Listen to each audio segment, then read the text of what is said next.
Today's show is a best of 2018 show for Encore Week for the 10-Minute Teacher and is sponsored by STL and ATL at Woodward Academy in Atlanta, July 26th and 27th, 2018, where I and other education leaders will be speaking. Stay tuned at the end of the show to learn more about this affordable world-class conference this summer in Atlanta.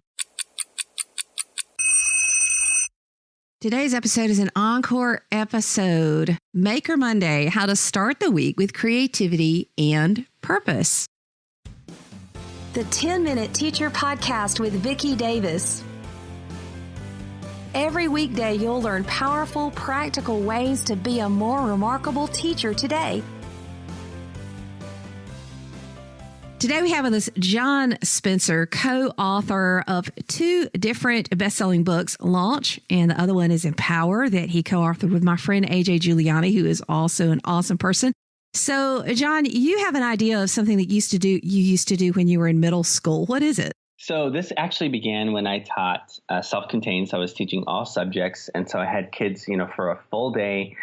Mondays were the hardest because teaching is an exhausting thing. And I'd always kind of waited till Friday to do like a fun Friday maker activity. And I realized, wait a second, we could start the week with making. And so we would do Maker Mondays, and there were all kinds of different options that we did. Sometimes they were kind of rapid prototyping and making things with cardboard and duct tape. And sometimes they were digital products that they made. And sometimes they were things like sketch videos.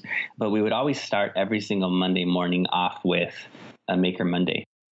Now, a lot of people wait till Friday because they kind of feel like, okay, Monday, I got to get ahead on my content. What's your thought on that? Well, my first thought is getting the buy-in from students on Monday is really important. So setting the tone for the entire week. And, a lot of teachers will do things like talk about your weekend and those types of things. And that's okay. But, I had a lot of students who would, to be honest, had faced trauma over a weekend, or things weren't necessarily great for them in the weekend. And so starting with doing something creative and honoring kind of that student agency and creative impulse in the students, I felt like it kind of centered them a little bit at the beginning. And then the other thing I would say is, all of our maker projects were aligned to the standards. And so, we were tying things back into information literacy and informational text, digital composition, the different ISTE standards that connected to kind of design. And so, these were always tied back to the standards. It wasn't, a break from the standards. But the idea was that, by starting a Monday morning off with that, you kind of set the tone for the whole week that says, we're going to think creatively in this class. One of your books, Empower, is really about empowering kids. And I like this approach because you're really letting kids start off by creating. So instead of, talk about your weekend, it's let's make something together. Did you prescribe what they had to make, or did you just give them lots of options of things to make and let them choose? It really depended on the week. And this was part of the fun, is they didn't know what to expect.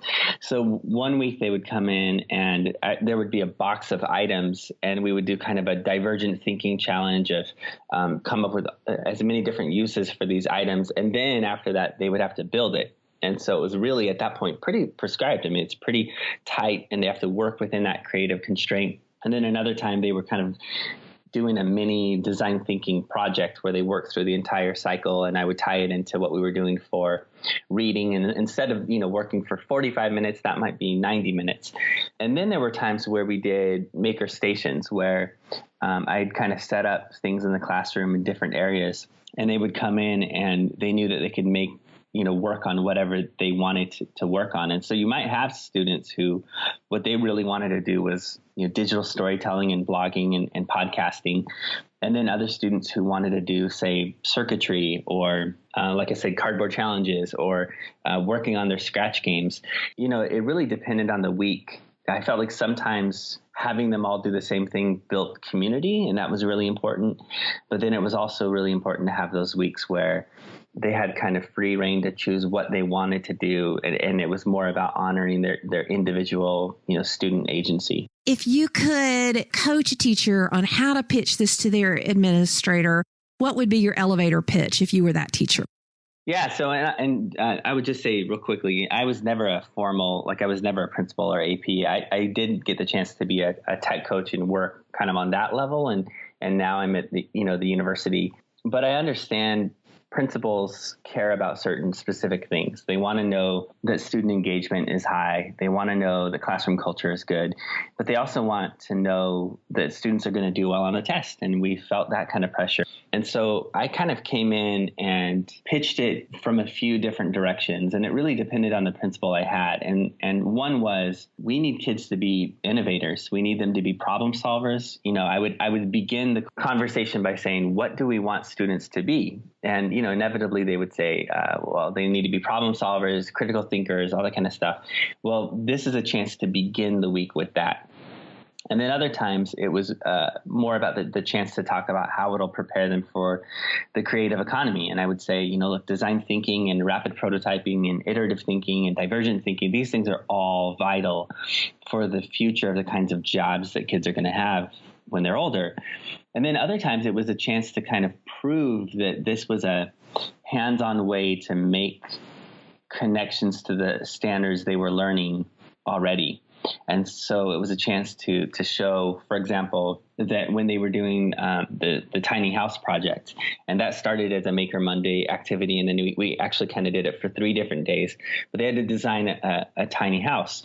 I was able to demonstrate how that was applied mathematics connected to proportional reasoning, volume, surface area.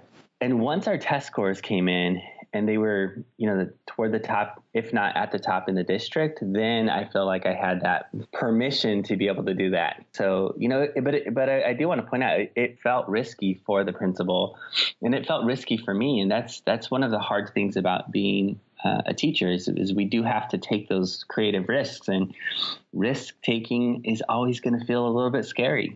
It sure does. I just think that it's fascinating to think about starting the week with creativity and purpose. It just makes a lot of sense. Yeah. And it's one of those things, now working with pre-service teachers at kind of the university level, it's so fun to share this idea with them. And the big thing that they'll say is like, well, I'm only a student teacher, and I don't know if my teacher will let me. And, the same fears crop up, and, will the kids be poorly behaved? And then they're surprised that, the student engagement is actually really high, and the behavior problems are less of an issue on Monday morning, which tends to be kind of a tough time for classroom management. And so that's been kind of the fun thing now is to watch some of these, pre-service teachers ranging from, second grade teachers up to high school doing this on their own in their classrooms. And honestly, watching them implement it in a way that's even better than what I did has been kind of fun. So, remarkable educators, we have a new thought for us, Maker Monday. So it's Monday. Why don't you get out there and make and try this concept in your school, and use this podcast as something to share with your administrator to help them catch the vision for what this can do for your school.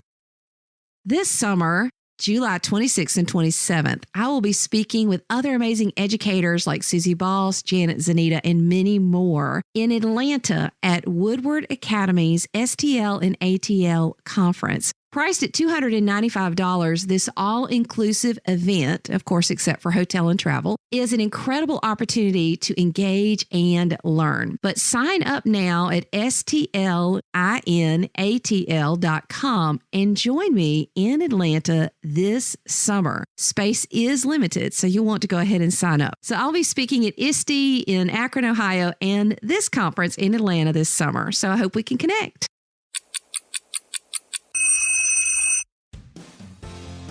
Thank you for listening to the 10-Minute Teacher Podcast. You can download the show notes and see the archive at coolcatteacher.com/podcast. Never stop learning.